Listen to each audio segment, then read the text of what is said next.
Landlord screwed with the wrong tenant for too long. We'll start off by noting that I spent about 2 decades working in security. During that time, I worked many different types of security in many different locations. The one that matters for this story was time spent in the rental housing tribunal in a major city as a kind of bailiff. For those not knowing what that is, think of a courtroom, in a major city anyway. In a smaller town, it'll probably be an event room in a hotel or community center, as you'd see on TV, but with less formality, and an adjudicator instead of a judge.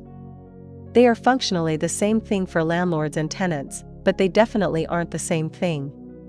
This place exclusively deals with landlord and tenant disputes and is the only place to resolve landlord and tenant disputes. Note that I wasn't a bailiff, and it wasn't a court, but these terms mostly accurately describe the situation and my place in it. For 2 years I worked at the rental housing tribunal.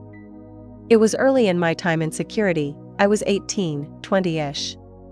As it was a major city, the sheer number of cases I sat through was beyond my ability to count. I saw everything there was to see. No one is capable of surprising me with a story because I've seen them all. In detail, a side duty of mine was to ensure all parties had copies of all evidence being presented.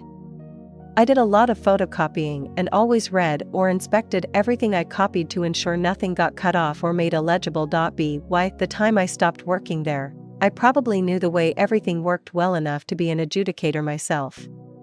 Well, obviously not, but I'm certainly in no need of a lawyer either, should I ever need to go there.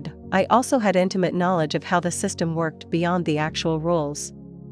Like for example, adjudicators would always give a little leeway to anyone representing themselves over someone who had a lawyer. Or how pissed off adjudicators would get when a party was speaking out of turn.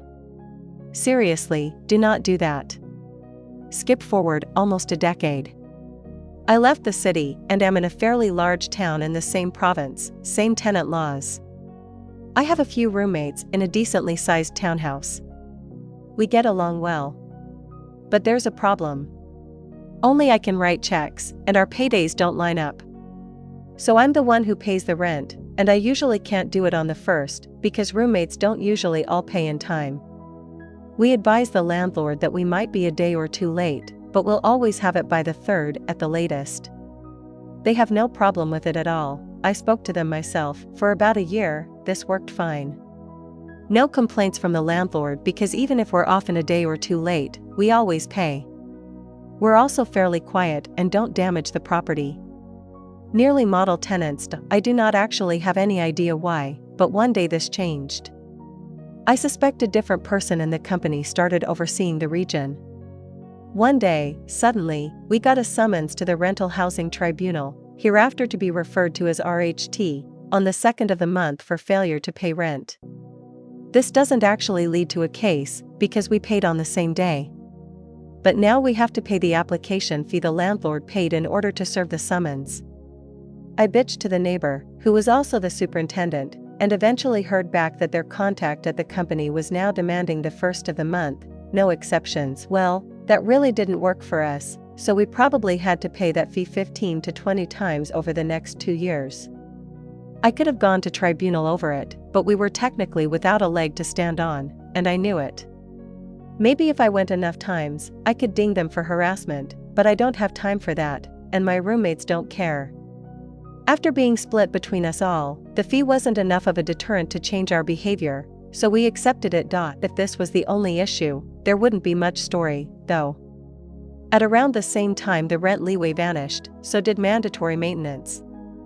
I'm not going to list everything that went wrong and wasn't fixed. You'll get a decent idea at the end. We suffered through it. We were all working too many hours at shit pay to be able to actually do anything about it. We adapted, but after about 2 years, it broke. Everyone but me up and moved out for various reasons within a 4-month period. I'm not going into any details on my roommates at all, because things kind of exploded for a couple different reasons outside of this. No reason to dig any of that up.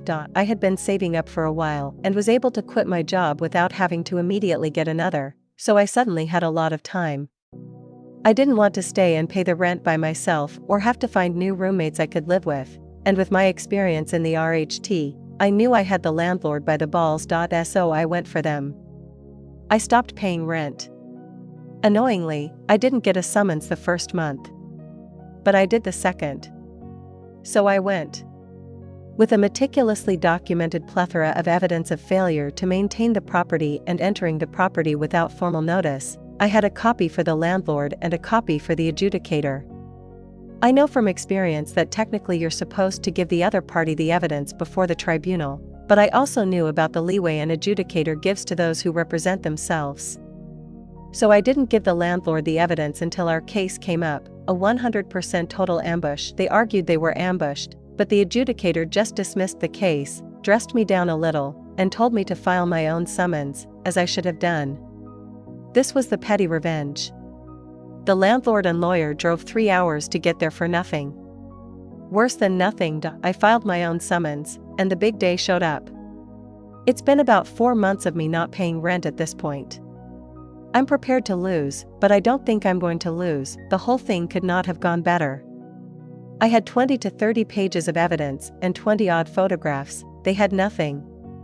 They had no actual defense for our water heater being out for 6 months or us not having a fridge for a year, just to mention 2 severe issues. Their entire defense rested on us being late for rent, which actually worked against them once, which led to the adjudicator learning how many times we'd paid the application fee and making lies that had no evidence to support them. They even talked over me a few times, and I saw in his eyes the one time I opened my mouth to protest during their turn to speak, but forced myself to shut up with every gram of willpower I had, so only a squeak came out, and the adjudicator respected me. He had no respect for the landlord. I had one on every possible front. The only question was how much. It was more than I'd ever seen. I got 9 months of free rent, and the landlord was ordered to have everything fixed before the next month was over, or I'd get more. I gave notice I was leaving at the end of the 8th month and left at the end of the 9th. Because the landlord had never renewed the lease, I didn't have to give him the 3-month notice the lease specified. If you want a figure to put to it, I basically got a $13,000 judgment in my favor, adjusted for inflation, and rounded.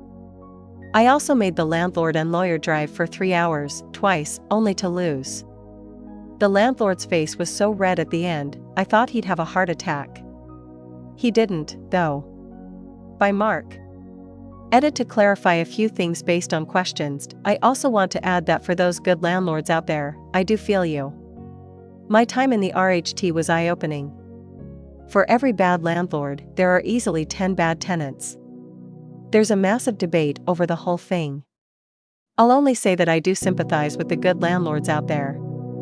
I'm not trying to paint all landlords as terrible. This is the only landlord I've ever had that was so useless.